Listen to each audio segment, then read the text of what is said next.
এগুলো যে গাবি নাকি দুধ কত দেয়? দুধ ধরেন 8-10 খায়, আবার আবার এক করে আমাদেরও 10 পেলে বাছরে খাইতেছে না দুধ?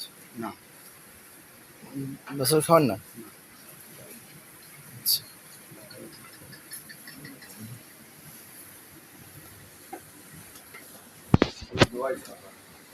দুধ এখন দোয়াইছেন বিকেল না?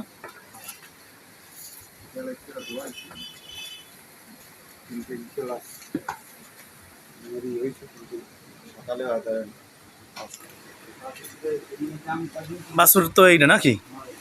আমি দেখছি হ্যাঁ পরিবর্তন বলতে আরো আরো যত্ন আছে না ওই মানে প্রথম থেকে একটু একটু খাওয়ানো কমছে তার কারণে একটু গ্রোথটা কম হয়েছে। মোটামুটি গ্রোথটা করতে আছে। আমি তো ফার্স্ট দেখা দেখা গেলে খেয়ে গেল ছোট আনলে মানে এই একটু আগে খাওয়ানো বড় নেব ঠিকঠাক মতো পুরো কি হইলে আরো গ্রোথ আরো দিন দিন পরিবর্তন এই জন্য লেগরা গ্রোথ সুবিধা কারণ তার মায়ের বাচ্চা ছাড়া আর মায়ের কি হইতো